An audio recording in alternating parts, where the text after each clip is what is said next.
Once upon a time, there was a boy. For the sake of the story, let's call him Bob. Bobby was 4 and he was a merry boy. Now, he was walking down the street in his neighborhood and smiling around to his neighbors. There was one particular thing about Bobby. He has never seen a dog before. He has never seen a dog in his life.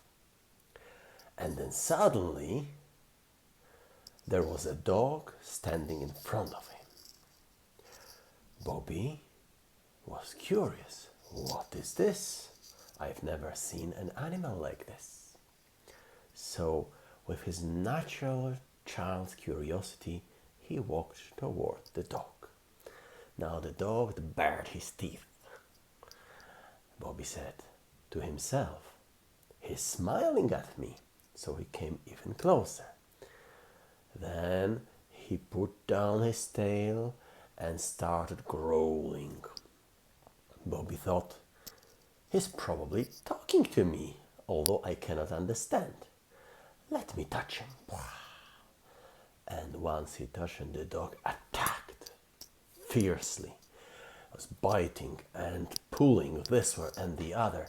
So the people who were around needed to come and pull the aggressive dog away from Bobby.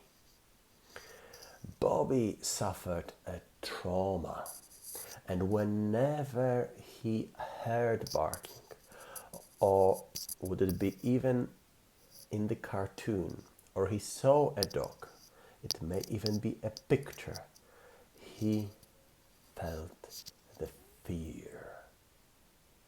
My name is Oskar Zgraja and I'm broadcasting for you live on Instagram with replays available on YouTube and Facebook, and I represent Presentations Plus.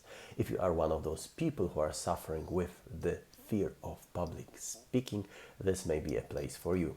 Over the years of delivering presentations to various audiences, I have developed a set of skills, tricks and exercises to help you with the struggle.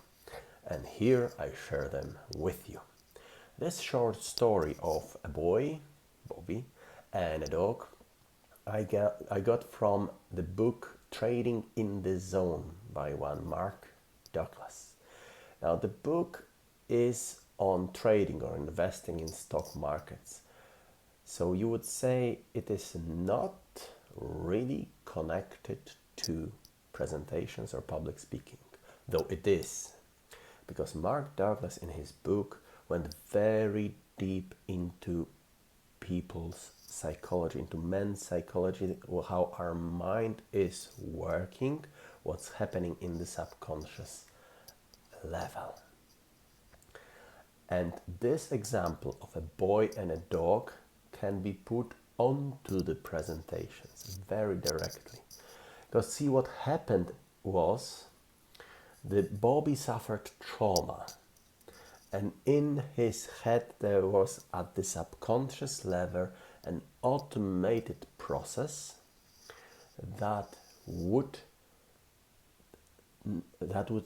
cause him to feel stress or even distress or fear or dread, fast heartbeat, and all those stressful reactions whenever anything resembled the dog that attacked him. It wouldn't need to be the same dog.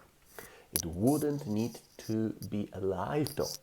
It could be just a sound or a smell or a view of a dog that is similar to that one. So in Bobby's head, there might be a belief, a strong energy-filled belief that all dogs are bad.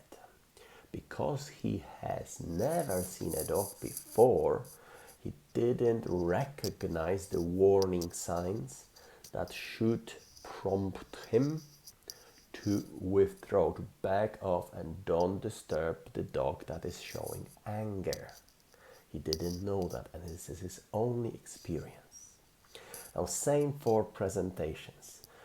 If a child, a especially below the age of 5, was on the stage presenting or reciting a poem or singing a song and suffered a trauma by some adult, especially meaningful adult, criticizing or laughing or embarrassing that child, this will be imprinted deeply into the subconsciousness.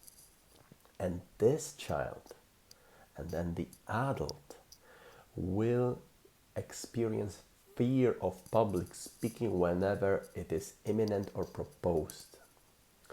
Once something is in your subconsciousness, it stays there for life. You cannot erase it. This experience of Bobby cannot be completely erased. And the experience of a person suffering a trauma or embarrassment or laughter with the presentation cannot be erased from the subconscious level. You may forget it happened at the conscious level, but at the subconscious level you will always fear that. Fear unless you remove the energy from the belief that every public performance is dangerous.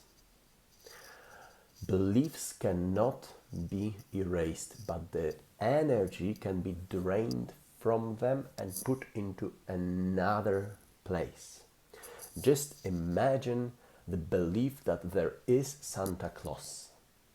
It is very strong in a child's mind and quite weak in an adult's mind.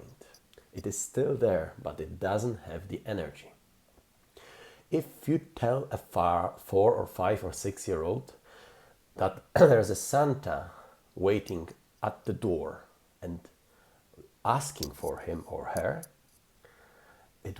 he or she will drop everything and run for the door, because there is a lot of energy in the belief that there is Santa Claus and he is good and he's bringing presents. But if you do the same to a 30, 40 or 50-year-old person, they will probably take it as a joke or ignore it altogether, because the energy was drained from that belief. And the same goes for the fear of public speaking. If you are to get rid of that energy-filled belief that every public performance is dangerous to you, you will need to drain the energy, reduce the energy of that belief, and that will help you not to feel such a strong feelings. It will never go away, but the energy level of that fear can go so low that you actually ignore it altogether or take it as a joke. And that will be all for today. I'm elaborating on that removal of energy more in my online course that is about to be put on sale again. The sales will resume. It will also be mentioned in further videos, but for today I just want to leave you with that story and how it translates into presentations. Now, I am also happy to announce that all the summaries of those live videos are online on Instagram and Facebook. Should you like to flip through them, you just need to swipe to one side and the other, and the summaries are all there. The next video I'm gonna make in 2 weeks' time will be called The Captain and the Crew, and it's also on how subconscious mind is working, the captain and the crew. This is all for today. I thank you very much. Thank you, Amazing Girls Power, for joining me here today live, and thank you all who are watching this video later. Now, if you have any comments, suggestions for topics, or questions you would like to ask me, please write them down under this video and I will try to answer them all. Thank you and goodbye.